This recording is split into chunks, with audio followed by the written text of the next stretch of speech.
All right, what is going on, guys? Hold up, I forgot we gotta plug in the headphones. So we're already starting off a little technical difficulty light, but hold up.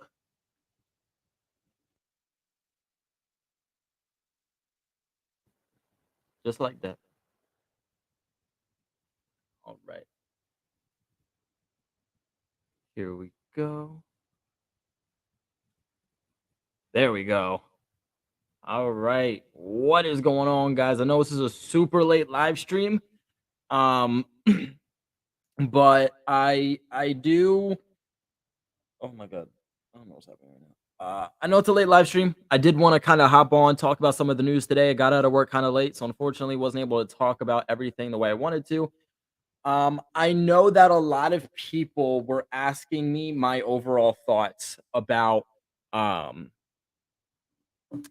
about the Patriots kind of bringing in Leonard Fournette and Malcolm Butler. So I will be touching upon that a little bit in today's live stream, but I'm not going to fully touch upon it because I will be making one video on both of those guys because I usually don't talk about workouts or tryouts or them hosting free agents, but this is different. This is different with the Patriots bringing in a guy like Leonard Fournette and Malcolm Butler, more specifically Leonard Fournette than Malcolm Butler, but both are definitely worth mentioning because they're not just depth pieces. Leonard Fournette and Malcolm Butler both could be starting pieces. And although Malcolm Butler specifically isn't the best cornerback in the NFL and was retired last year, so if he does play for us, he'll be coming out of retirement to play. The fact that the Patriots are struggling at cornerback so much, Malcolm Butler, former starting Patriot for this team, could make a lot of sense and could actually very well happen. And then Leonard Fournette obviously being a starting caliber running back that the Patriots are working out. So again, I'll lightly touch upon that in this video, but I more so want to touch each and every single point, kind of go in depth to both of those guys once we hop off the live stream and I'll actually make a legit video for it. But yes, the Patriots did work out Leonard Fournette and Malcolm Butler today. Was not expecting this. I think first off the bat, my original thoughts here with somebody like Malcolm Butler is he's been retired. That's the first thing. And when he wasn't retired, his last couple of years with the Titans wasn't great. Malcolm Butler, when he originally joined this team as a UDFA, following that big Super Bowl play in Super Bowl 49, he was a great corner. He was a starting caliber corner. And when Stephon Gilmore joins Malcolm Butler on this team, 2017, I think we were all expecting a lot out of both of those guys. But unfortunately, that was the year that Malcolm Butler took just this big step back with the Patriots. And honestly, I think that was the downfall of Malcolm Butler.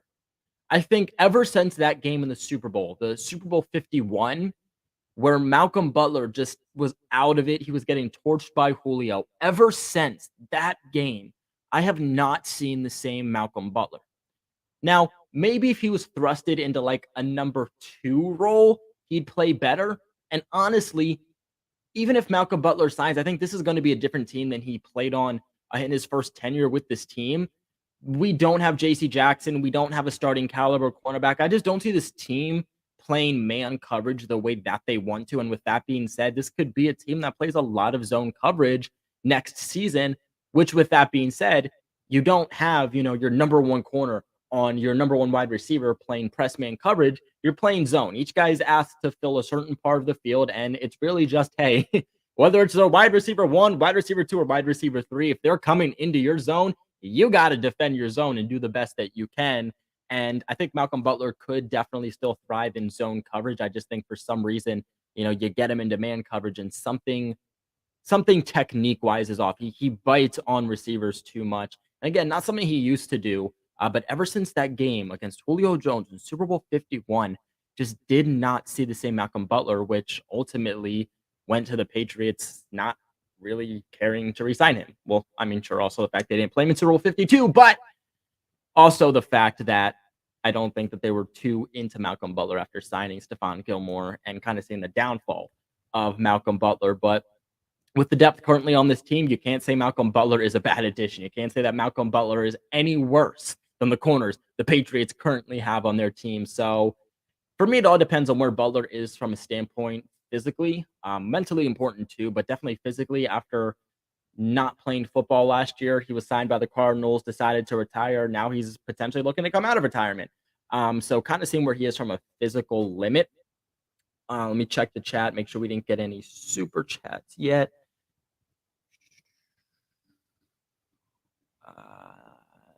No, we're good. Like always, guys, if we do get a super chat, super chats do get priority. We go straight to those. Let me put one more thing up on the channel here too for this live stream. And then I want to talk about Leonard Fournette a little bit. Like I said, this is going to be its own in-depth video that we're going to talk about. But I do want to talk about it. Hold up. You know what? Scratch that. We're just not going to put it on. As for Leonard Fournette is a starting caliber running back. Now, this also makes sense that the Patriots are interested in Leonard Fournette. This isn't coming out of anywhere, excuse me. They had interest in Leonard Fournette when he was originally cut from the Jacksonville Jags. It was actually between the Patriots and the Buccaneers. As we all know, the Buccaneers landed him, and he ended up making the right decision. The Patriots didn't go to the postseason, and Tom Brady and the Buccaneers won the Super Bowl. So can't blame the guy. But the Patriots did have interest. It was between them and the Bucs. So it was between them and another team, which he, again, unfortunately went to the other team. But now the Patriots are showing interest again. I've not heard a lot about Leonard Fournette in this free agency market, but unfortunately, you have to look at his position. Running backs are not too high of a demand. Now, a lot more teams are coming around to this conclusion of running back by committee, which is several running backs rather than, hey, we're going to roll with one, maybe two running backs for the entirety of the game whenever we make run plays. Teams that usually do that would be like Saquon Barkley when he's healthy and the Giants, a team like Ezekiel Elliott with the Cowboys, Derrick Henry with the Titans, guys who really are preeminent with their offense on one running back. And because of that, there's only 32 teams. If teams are only going to one running back for the most part, there's not much supply and demand for running backs, and that's just a big reason why right now Leonard Fournette isn't signed. If Leonard Fournette has the reputation he has, but at a different position, he's already going to be signed right now. 100% Fournette is going to be on another team by the start of next year, by the start of training camp. For these guys, especially at the running back position, a lot of times they kind of take a step back and they kind of wait out these long periods of time, unless you're like Cordero Patterson and Ezekiel Elliott, a Derrick Henry. In that case, you're a game changer. Like, you're going to get signed ASAP. But if you're a mediocre to good to even very good running back, it could take some time for you to get picked up. And a lot of times, again, when you're a running back, you kind of wait out the process a little bit. You see what team you're going to get the most opportunities on, but you're also going to see, okay, what teams are releasing running backs, what teams are picking up running backs, what teams are looking to trade for a running back, what teams are trading their running backs, which teams are looking into running backs in the draft. So you can kind of get a good feel on where you're potentially going. And let's also remember, once the offseason starts, once like it's mini camp, OTAs, training camp, players get injured. Players always get injured, and then teams are having to look to replace them. And that's when these kind of free agents that have taken the back seat kind of start jumping forward. But I wouldn't mind seeing Leonard Fournette on the Patriots. My biggest concern would be, how do we get him on the field? Now, the Patriots obviously have a number of question marks still, more specifically, probably on defense, to be honest. I think with the addition of Trent Brown, it's not as preeminent with the offense as it was before that signing, but we will talk about the offense and we will talk about the re-signing of Trent Brown. But you look at running back and you have Damien Harris and you have, why is the name escaping me right now? You have Damien Harris. You lost Brandon Bolden in free agency, which they replaced him with Ty Montgomery. You have to imagine Ty Montgomery gets at least some snaps at running back when he is used as a Swiss Army knife type of role. He's mainly used as a running back, not so much used as a wide receiver. So don't expect too much from Ty Montgomery as a wide receiver. Expect more out of a running back. And then Ramondre Stevenson, thank you. Ramondre Stevenson, on the other hand, that's going to be your number 2 running back. And there's some league executives, there's some thoughts around the league, for lack of better words, that Ramondre Stevenson could actually take over as the Patriots' #1 running back and become a top 5 running back in the entire National Football League. That's not my thought. That is a genuine thing going around the National Football League right now with some executives believing that of Ramondre Stevenson. I'm curious what you guys think about that take, but that's an actual thought that Ramondre could take over as #1. But let's remember too, the Patriots, Damian Harris, is in contract year. From what I'm hearing right now, and this is way too soon, the Patriots are expected to have about $102 million in cap space next year. That number's too early to really dictate for sure, but they're expected to have a good amount of money. If they want to sign Damian Harris next offseason, they can sign Damian Harris. But are the Patriots going to give that kind of money up for a running back? That is the question. And I'm hearing a lot of people say that the Patriots aren't. They don't believe the Patriots are going to put that money into a running back because, again, supply and demand. There's so many good running backs out on the open market. So many good running backs each and every single draft that you can get for such good value. With that being said, why would the Patriots not go ahead and pick up a running back in the 3rd, 4th round of the draft and get good value on a 4-year rookie contract rather than giving, Damian Harris this massive contract? So that's kind of the thought process right now. But even in that case, we're talking about next year. We're not talking about 2022 season. We're talking about the 2023 season potentially needing a running back. So with that being said, I don't know exactly where Leonard Fournette would fit in. He would easily make an impact whenever the Patriots would use him. He to me is more of a not so much a north to south running back, but more so of an east to west running back. With that being said, more of a perimeter. He runs more in the perimeter, does outside runs rather than going straight through and shooting the gap. That's more of what Leonard Fournette's going to bring, but that's also the same thing that a guy like Ramondre Stevenson is going to bring. But a really strong running back. I also really, really like the ability of not Ramondre Stevenson rather, but Leonard Fournette as a receiving back and a pass blocking back. I really, really like that aspect of his game. I think that there would easily be a spot for Leonard Fournette right now if you don't re-sign James White. If you don't re-sign James White, this isn't a question mark. Where does he fit in? Should they re-sign him? It's really just a question mark of, hey, are they going to pull the plug or not?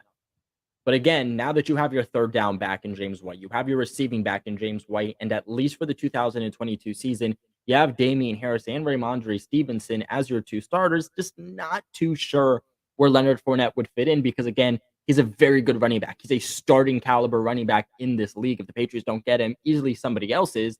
And the Patriots do have multiple spots on their 90-man roster for the offseason that they can kind of just pick up people for bodies. But Leonard Fournette's just not a body piece. He's not a guy that's just a camp body.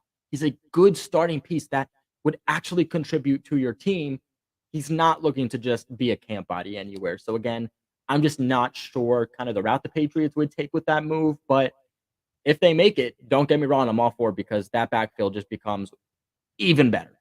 But Tyler Morris, first donator, it looks like, of today's chat. So I want to give a big shout out to you, man. I really appreciate it. Your guys' support on this channel really does mean a lot to me. The undying support. We hit 17K. I posted a thank you on my community tab, but for those who didn't see it, thank you guys so much. 17,000 subscribers is just absolutely unbelievable. When we started this channel, I didn't think it would become what it was, especially for a guy that does everything on this channel by myself. I didn't think that it would eclipse to this. But with that being said, I do put a lot of work into the channel, and I want this to be a full-time job more than anything. Unfortunately, YouTube doesn't exactly pay creators with ad revenue as well as you would hope. So, I mean, you guys join the Patreon page, which link in the description below if you're interested. You guys giving back to the channel. I mean, that is a big way that is helping me and this channel succeed. So again, I really appreciate all of you for even liking, subscribing, tuning in, but especially those who kind of go that further step to give back to me in the channel. I really do appreciate it. But Tyler Morris, you said, do I think Julio Jones could help N'Keal Harry? So I was thinking this today. How in God's name is N'Keal Harry still on this team? Genuine question. we're looking at trying to save money, and you wouldn't really save much money if you trade N'Keal Harry. I think only about like a million it was if the Patriots do. But you just restructured Henry Anderson's contract. That saved about $1 million. You're pushing for cap space right now. But also, if you're as invested in the 2022 draft, excuse me, if you're as invested in the 2022 draft, you need draft capital. Like, I feel like that's a part people are forgetting. Is hey, if the Patriots are all into the 2022 draft, and that's the reason they're just not going berserk in free agency, okay. But a part of the draft is draft picks. If you don't have draft picks, you're not drafting them. The draft doesn't matter. With that being said, the Patriots have a first round pick, a second round pick, a third round pick, first, second, third, fourth, a fifth round pick because of Shaq Mason, a sixth round pick, and that's it. We don't have a lot of draft picks. We don't have a lot of draft picks at all. And with that being said, you could get a draft pick in return for N'Keal Harry and free up some cap space. So I think it's an absolute L if the Patriots do not trade N'Keal Harry at this point. The longer you wait, the less you're going to get in return for him. Save a little bit of money and get something back for him, considering you're doing nothing in free agency. Like, you need to do something in the draft. Like, you need to go absolutely bananas in this draft. You need draft picks for that. Get a draft pick from N'Keal Harry at this point. Like, I think Pats Nation is begging you to do so. The only good thing N'Keal brings is run block, and that's an aspect of his that I would definitely miss. But you have Hunter Henry, you have Jonnu Smith, you have guys that can still easily get the job done. I just don't think it's worth keeping N'Keal Harry specifically as a run blocker. Now, if the Patriots did sign Julio Jones, I will be making a video on this one too. Unfortunately, like I said, was working today, so didn't get to make a video on this one. But for those who are looking to get a sneak peek, all 128 of you, if you haven't heard, the Patriots supposedly have heavy interest in wide receiver Julio Jones, who was recently released by the Titans. He was traded to the Titans this past season, in season from the Falcons to the Titans. The Patriots were in play for Julio Jones. Obviously, they didn't get him, and honestly, probably a blessing in disguise. Not even probably. It was a blessing in disguise the Patriots didn't trade for him. Julio Jones did absolutely nothing for the Tennessee Titans. He was injured. Obviously, he's not their number one wide receiver. You can say, hey, maybe he'll do more for the Patriots. Maybe.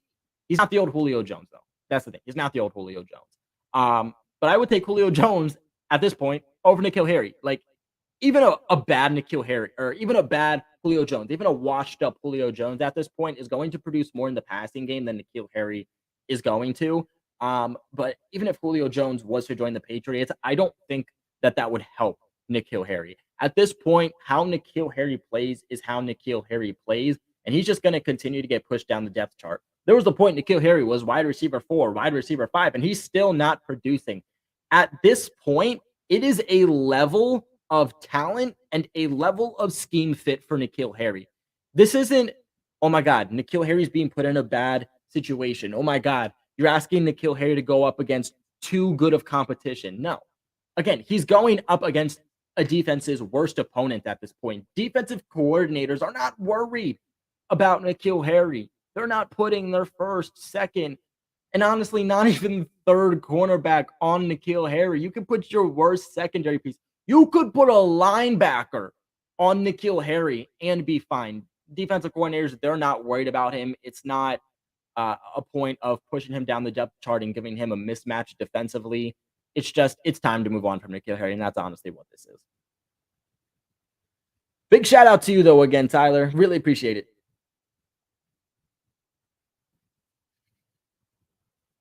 But the other parts of this, the Patriots did work out a free agent quarterback, Joshua Dobbs. A lot of people are going to know him from the Steelers. That's mainly where he played. He's been mostly a backup. I can actually tell you exactly when he joined the league. Just give me a second here. Switch over.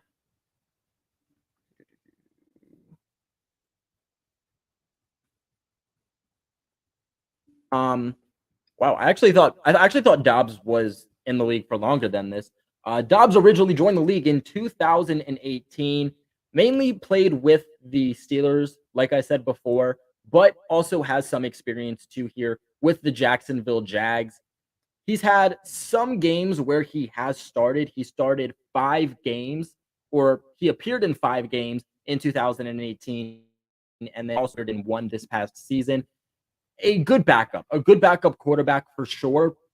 And I think a lot of people are asking questions on, okay, why are they looking into Joshua Dobbs? Because look, Joshua Dobbs isn't your Garrett Gilbert for the Patriots had last year that I think just signed with the Raiders. He's not your Jared Stidhams. Like, he's an actual backup quarterback. Like, there's name value here to Joshua Dobbs. Is he a starting piece, the starting quarterback? No. But he definitely has name value, and he's a good backup quarterback if you need, and he has experience.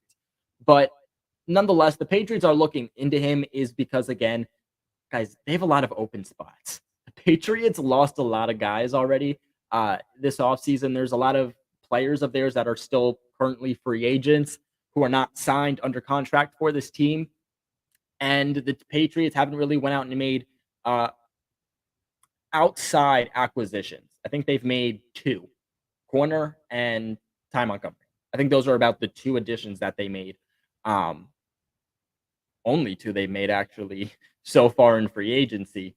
I saw a tweet somewhere where it was like the first 7 hours of free agency last year, the Patriots made God knows how many moves, and the first 2 weeks they've only made 2. Rough. It's rough. But because of this, they do have a lot of open roster spots for their 90-man roster. They can bring in a guy like Joshua Dobbs and then just cut him at the end of the season if they don't want him to be their backup quarterback. Don't be surprised if the Patriots run with 2 to 3 quarterbacks on the active roster this upcoming season. Obviously, Mac Jones, obviously Brian Hoyer, and then they're going to roll with a third one likely, whether that's Jared Stidham or an outside guy like Joshua Dobbs. Over the last several years, the Patriots have kept 3 quarterbacks. I don't really see that changing. I think at this point you have Mac Jones, your starter. You have Brian Hoyer, who you don't really want to be your backup. It's more of a mentoring role and more of an on-the-field coach. And then you're kind of looking for your third quarterback to be your backup, essentially, to Mac Jones. If they sign Joshua Dobbs, maybe that could be a sign they're moving on from Jared Stidham. I wouldn't hate it. I think Jared Stidham fits the Patriots system more, but I guess from a talent perspective, you're definitely going to get more out of Joshua Dobbs. But again, the Patriots have the spots to be able to go ahead and just sign guys to strictly be body pieces throughout the offseason until you get down to roster cutdowns. And Joshua Dobbs could be a guy they're potentially looking into to do that. The Patriots have done this with several quarterbacks over the last several years, so not really a surprise. But we will be answering questions, guys. Don't worry about that. So definitely make sure you guys drop some comments. This is kind of just a little bit of a kind of recap on some of the rumors that we've heard the last few days since the last live stream. And then kind of some of the news that has happened along with that. And then we're going to get into the Q&A session for the questions you guys have. But we did get another donation, a $5 donation here from Lorenzo. Really appreciate you, Lorenzo, for supporting me, supporting the channel, giving us that $5 donation. So much love to you, man. You said, you think we'll pick up a cornerback with our first round pick and wide receiver in the second, or vice versa? What cornerbacks do you like in the draft? So I'm definitely still doing some of my scouting. For me, honestly, from the cornerback position in this year's draft, it's not so much who do I like. It's more so who's realistic for the Patriots, because there's guys I like, but likely won't be there. You even saw this past season, like this past draft in 2021, cornerbacks were flying off. Cornerbacks were flying off so much that guys who are expected to go in the second round were being taken in the first. Like, guys were taken a few rounds early. Eric Stokes was taken towards the end of the first round there by Green Bay. He wasn't expected to be a first round pick. Supply and demand, and I could see that being the same thing that's happening in this upcoming draft. Elam is a guy I threw out there a few months ago. I still don't hate it. He's not really too much of a man corner. I know a lot of people with Elam are a little bit scared. Okay, is this the next coming of Jawan Williams? Because of the attributes, because of the size. And honestly, I hope not. I mean, it's not to say that everybody who has those attributes or everybody that has that size is going to be Jawan Williams. It didn't work out with Jawan Williams. Maybe it could with Elam. So I do like Elam. I do like his size. I do like his attributes. I do know he's a little bit more of a zone corner than a man corner. But how much are the Patriots going to play man next year? I think is kind of the question. When are they going to be able to play man at a level that they want to? I think that's another question. But they just don't have really the pieces right now. Hey, maybe the Patriots go out and they make some big trade at corner. Or they make some big sign. Maybe they bring back Stephon Gilmore, something like that. And then we're talking about, hey, this team can play man coverage next year if they want to. But from right now, from a standpoint of right now, that team cannot play man coverage 80% of the time, 80, 90% of the time, like they usually like to. Another drink. If we're looking at the first round, though, for the Patriots, a guy that could be there, could not, again, supply and demand. It depends on who you ask, but Booth. I like Booth a lot in the first round. He just kind of seems like your Patriots corner. He's the type of guy, though, that it's also hard to predict when he's going to go. Again, could be there at 21, might not be there at 21, because he's the type of guy that can play at any defense. He's not the type of guy where you say, okay, that's a zone corner, or all right, that's a man corner. Booth is the type of guy that can play for any team because he can play a multitude of different defensive schemes. If he goes to a team that's high in zone, he can play that. If he goes to a team that's high in man, he can play that too. I would say he's a little bit more shifted to zone coverage than man, but don't get that confused that he can't play man because he can. Easily one of the most versatile corners in this entire draft. So that's definitely a guy I would like. But again, due to supply and demand, like I don't want the Patriots to push. I don't want the Patriots to push for a cornerback just because we need a cornerback. That's not what the draft is about. I'd rather the Patriots go out and get an elite offensive lineman, an elite wide receiver, an elite tight end. I'd rather them go out in the first round and pick somebody that is just so damn good and talented that they'll make a difference than saying, okay, we really need a cornerback, but all of the good guys have been taken. This guy's on the board, but he's a second to third round pick, but we need one, so let's just take him. And now it doesn't work out. He's a bust, and now you just wasted your first round pick. In the draft, you should draft for talent. You're not drafting for need. That's the smart way to go about it. That's really what the Patriots did last season. The Patriots more so drafted for talent based off of where they were at, not so much drafting because they had specific needs. And that's the smart way to do it. And I think this is why the 2021 draft was one of the best drafts that we've seen from the Patriots in a very long time. As for wide receiver in the first, it depends on who's there for me too. My perspective, there's a couple of guys I wouldn't hate going in the first. But again, I'm not big on wide receivers in the first. Like every year we talk about receivers in the first, but Belichick has only ever drafted one wide receiver in the first round is in his entire career. That was N'Keal Harry, and it didn't pan out. And every year we still talk about them taking a wide receiver in the first, like it's something Belichick usually does. And even with the coaching staff issues this year, how much do I trust them to develop a wide receiver? If Chris Olave is there and they take him, I'm so down for Chris Olave. I'm not big on Treylon Burks. I think there's a lot of good guys still in the second and the third round at the wide receiver position that they can get. That like, hey, if Chris Olave is there, get him because he just so perfect for the system. But outside of that, I'm not too big on a lot of these guys. You kind of hit the second to third round, whether you want to look at guys like Sky Moore, John Mechie, good value guys that you don't have to waste a first round pick on. Because let's remember too, like that first round pick is going to cost more money just because it's a first round pick, it's higher value. So if you're going to keep that first round pick, you better make sure it's somebody that's going to make a difference for your team right away. It will not surprise me, and I want to make a video on this. It will not surprise me to see this team trade out of the first. They could trade down. And still pick in the first. But it would not surprise me to see this team just drop out of the first. They were picking at 23 in 2020, just 2 spots down from where they are now, and they completely traded out of the draft. A lot of times when they're in the first round, they just trade out instead of trading down. Won't surprise me to see that because, like I said, the Patriots have so many open roster spots right now, and they have to fill those. Well, they don't have to, but they'll want to fill those. They'll want to fill those spots with UDFAs, use this draft class. And again, because of the lack of moves you're making and all the needs you still have, you're going to have to really, really do well in this upcoming 2022 draft.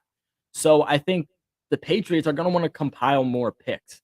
Like they'll look at a perspective of, okay, a first round, second round, third round, fourth round, fifth round, and sixth round. Or we could go second, third, fourth, fifth, sixth.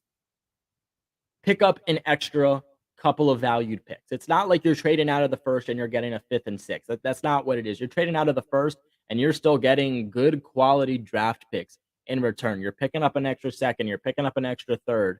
And that's where a good bulk of guys who are very talented are still going to be. It also depends on, okay, what second, third round pick could you get? Because if you're trading with a team, maybe like, let's say the Lions or the Jags or who's another team?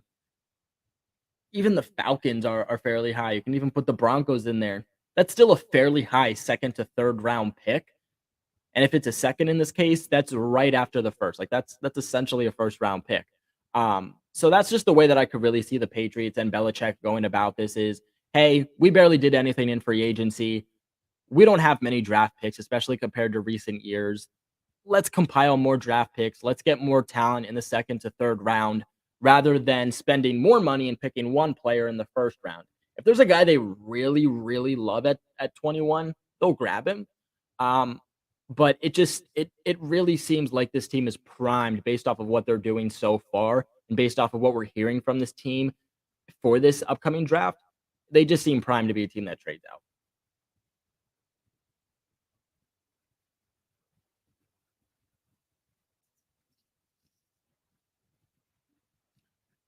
Tyler added with another donation. My boy popping off today. He said, can we trust Bill to draft a wide receiver? It's a really deep draft for wideouts. Yeah, like I said, I touched upon that a little bit. I think it's more about expectations, right? Like if Belichick drafts a receiver in the first round, are we going to put as high expectations on if he drafts a guy in the third round? I don't think we should.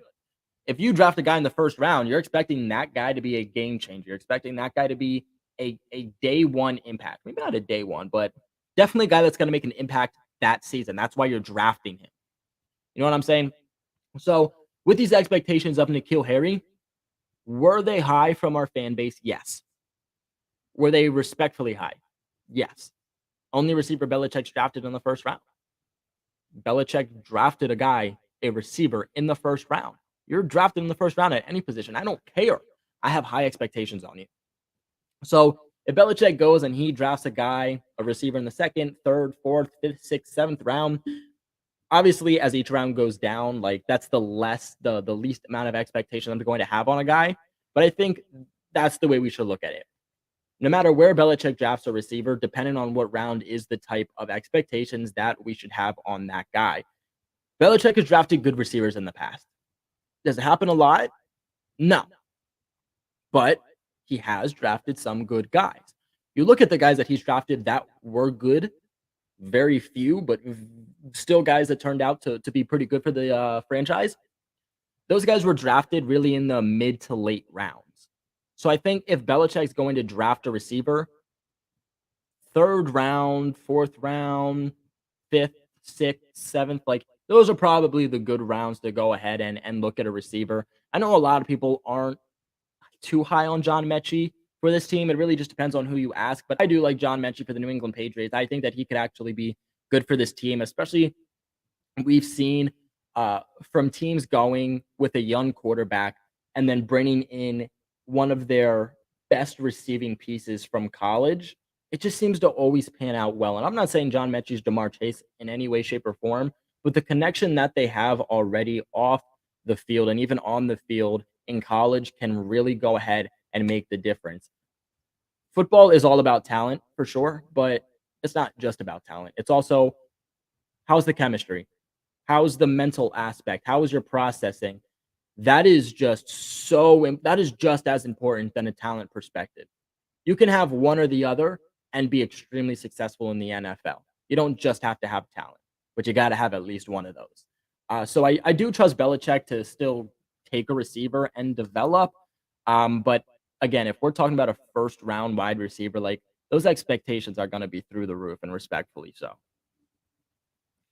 But like you said too, the draft class is deep at wide receiver, so why not trade out of the first round, get more draft picks, or take another position in the first round and then go receiver,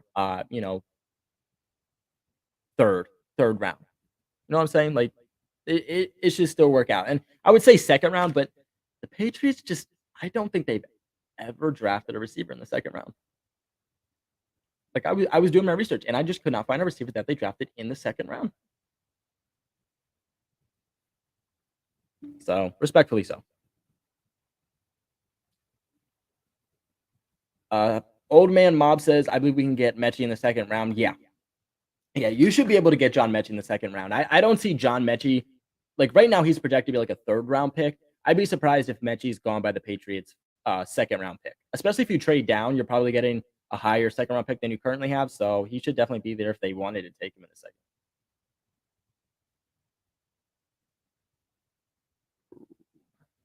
But guys, we will be doing mock drafts soon. I want to throw that out here too. We're gonna be doing mock drafts soon. I'm gonna get my first one out. I'm gonna get my first one out actually before the end of the month. So this week, next week, maybe I'll try to hit it out of the park tomorrow. But before the end of the month, expect my first mock draft. We're gonna do what we did last year. There's gonna be multiple mock drafts on this channel. We're going to do mock drafts without trades, mock drafts with trades. We're gonna do a same thing we did last year. We went live and it was mock draft, but you guys make the picks. So essentially, what that would behold is we do a mock draft. I pull it up on my computer. We look at the names on there, and based off of who's there, I ask you guys, and the most popular name is who essentially we take. So you guys can expect that to happen.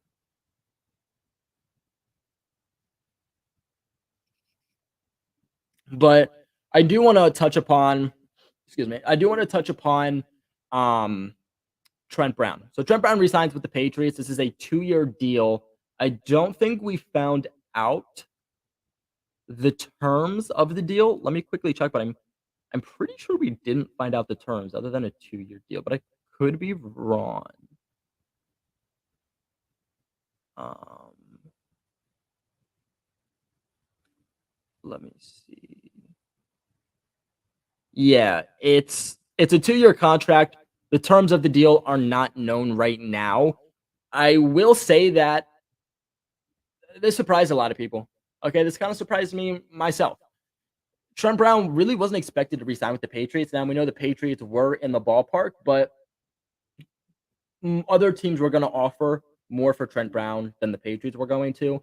And I know that the Seahawks were a team that was really high on Trent Brown. He had a meeting with the Seahawks just the other day. And so for him to meet with the Seahawks and then a couple of days later, he's signing with the New England Patriots to a 2-year deal. Don't think it's what a lot of people expected. I do know Trent Brown wanted to go somewhere that he could call home. That's what he said. He said himself that he wants to just settle down somewhere at this point. He's sick of each year getting up and hey, where am I going now? And is this my team? And where's my family gonna go? He doesn't want that. He wants his family to be able to settle down somewhere, call it home, and be there. And he signs a 2-year deal with the team. I don't exactly think that's what he was looking for. I think he was looking for a little bit of a longer extension, but nonetheless, he's not signing a 1-year deal. So I like that too as a Patriots fan. I was sick and tired of seeing Trent Brown every single year being signed to a 1-year deal. He's a good player. He's a good tackle. Injuries are obviously a concern. And I think that's why he wasn't signed to such a big contract by any team. It didn't have a huge valued market was because he has a big issue staying on the field. And the best ability is stability, is being able to get on the field, is availability. And that's been a real question mark for Trent Brown over the last couple of years. Last time he played a full season was his first tenure with New England and back in 2018.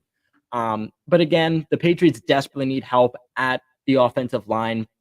Isaiah Wynn, your starting left tackle, he's going to be a free agent at the end of this upcoming season, has a massive 5th-year option against the cap for this upcoming season.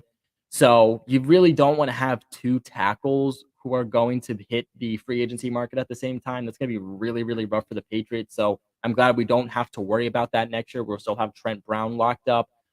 If the Patriots want to keep Isaiah Wynn for at least this season, you have your tackles figured out.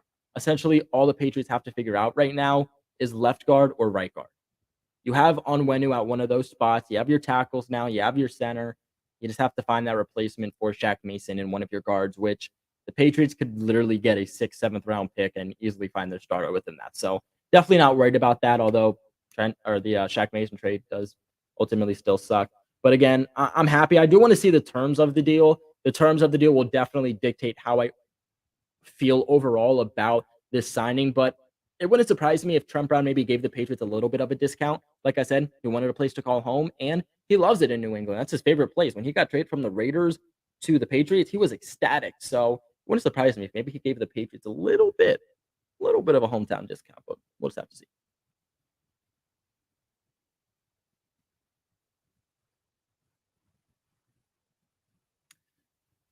This is a good question. I see a lot of people actually talking here about Nelly Agholor. Um, could we get a 4th in return for Nelson Agholor? Boy, I'm gonna say no. If the Patriots could, I think that's excellent value. I'd be okay with a 5th round pick. Um, 5th, 4th round pick, I love it. Anything more than that, I can't believe my eyes. But teams already know that the Patriots are talking about potentially releasing Agholor. They know that they're looking to upgrade at wide receiver, and they know that Nelson Agholor did pretty much close to nothing for this team last year, except for take safety help over the top. Actually tell you his stats. Last year, if it looks it up. Last year, Nelson Agholor for the Patriots. He had a catch percentage of 57.8. He put up 473 yards, 12.8 yards per reception, and 3 touchdowns targeted 64 times, 37 receptions. Obviously, that's a bit of a downfall compared to how he played with the Raiders there in 2020.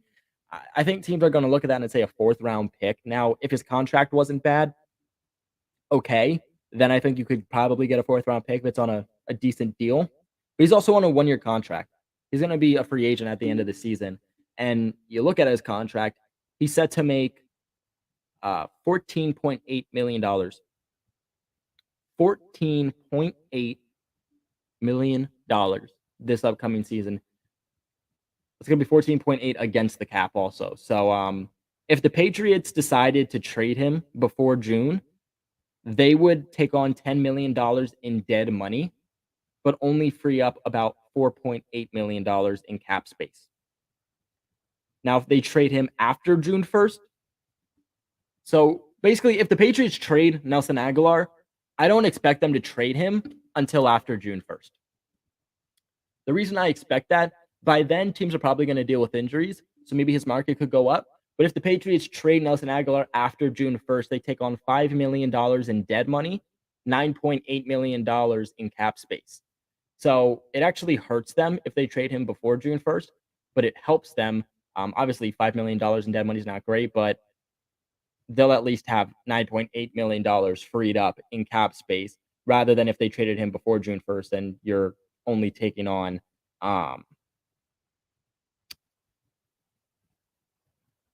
wait, hold up. Actually, 1 second. Looks like there was a little bit of a glitch. So the Patriots can trade Nelson Agholor at any time. If the Patriots cut Nelson Agholor, if they cut him at all before June 1st, after June 1st, it screws them. So don't expect him. He's either getting traded or he's playing under this team. Nelson Agholor is not going to be cutted. Whether they cut him before June 1st or after June 1st, that's $10 million in dead money, 4.8 in available cap. If the Patriots trade him before or after June 1st, the numbers are going to be the same. So it doesn't matter when they trade him. $5 million in dead money, 9.8 in available cap. So they could trade him right now if they wanted to. I just don't see a team that's going to be super interested in taking on a wide receiver that is what? How old is Nelson Agholor at this point? I don't know. It does not say his name on here, or it doesn't say his age. That's unfortunate. Um, but I just don't see a team that's going to take on a 1-year contract for a player who didn't even put up 500 yards, had a 57% catch rate, and is going to cost them $14.8 million. I just don't see it. It's going to help the Patriots. Like, this could be one of those situations where if the Patriots really want to move on from Agholor to free up that much amount of cap space, like they might have to swap picks or give up a pick to entice a team to take on that contract. A team that has enough cap space to just take on that contract just to take it on so that they can either move up in the draft and swap picks with the team or just take one of the Patriots picks in general. So definitely something to watch.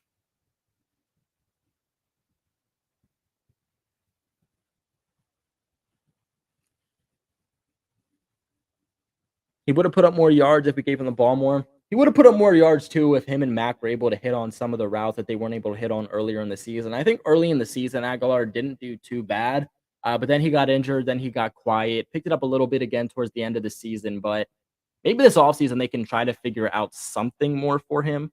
But yeah, right now, at least based off what we saw this past season, there's not much to say that that's going to happen. Maybe two. Maybe Nelson Agholor is being like taken as that wide receiver one, and maybe he's just not. Maybe he'd be better as a wide receiver two.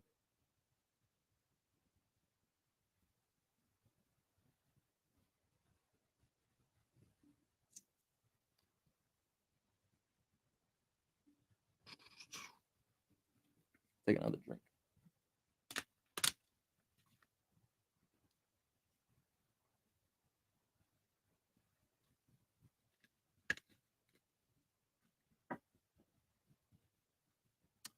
Let's see. Yeah, Neil Ray puts out a good question here. I gotta sneeze, bro. Is there a mute on this thing? Oh, I gotta sneeze, dude.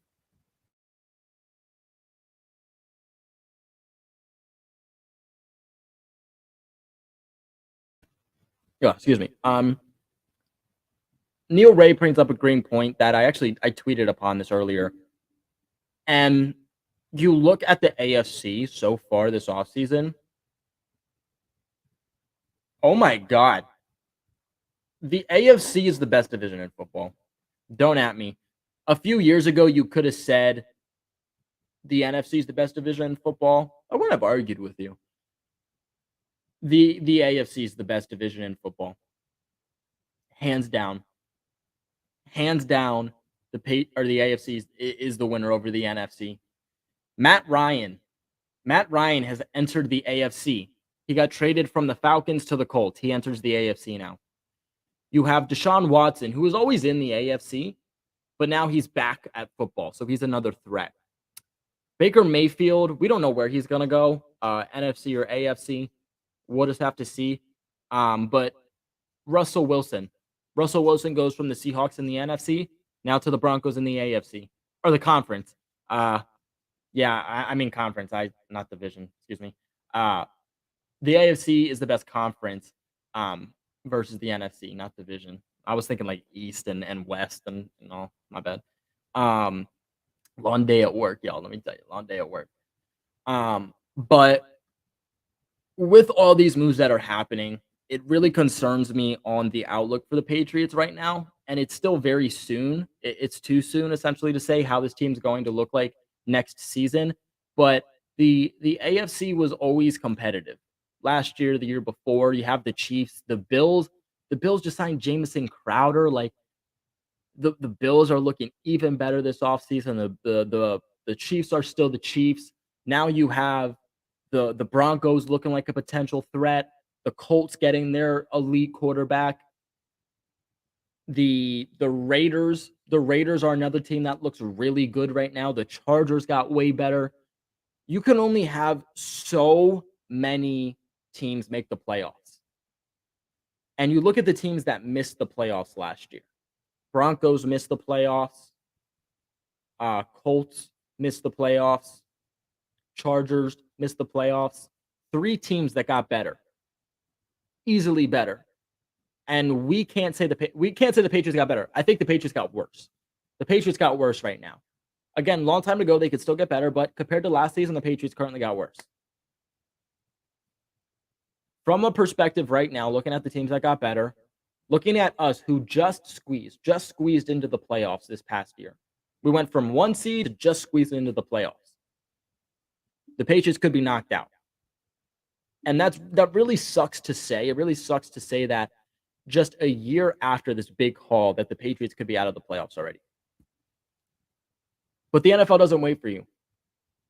You know, the NFL, I didn't feel like got too much better this past season or this past offseason. I think the Patriots got a lot better, but I don't think a lot of teams besides the Patriots last offseason got a whole lot better.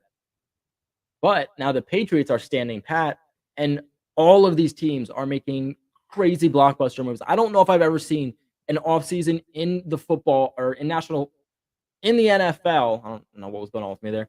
I don't know if I've ever seen an offseason in the NFL as crazy as the 2022 offseason.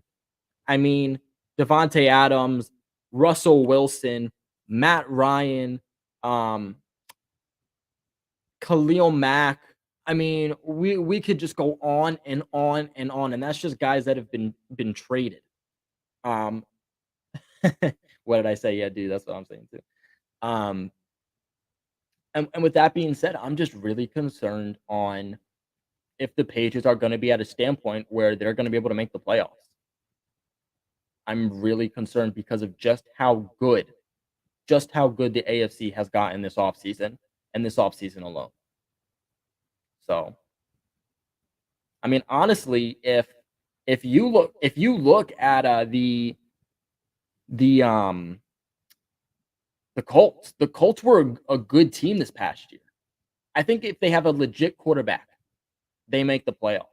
They don't have Carson Wentz, a legit quarterback. If they have Matt Ryan last year, I think the Colts make the playoffs. And you can potentially make an argument that the Broncos make the playoffs now that they have a real quarterback. Everybody go support my boy. Go support Mr. Titan Upload, formerly with Fan of Fan Network when that whole thing was going on. Good friend of mine, obviously. Plan on having him on the channel at some point to talk about football, whether it's the Titans and the Patriots or just in general. Just in general, we're both in the AFC. There's a lot to talk about.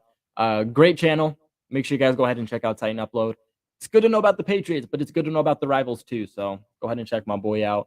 Titan, bro, really appreciate you for supporting the channel.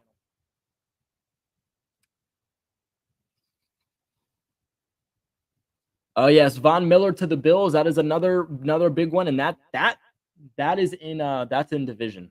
I got that one right. That's in division.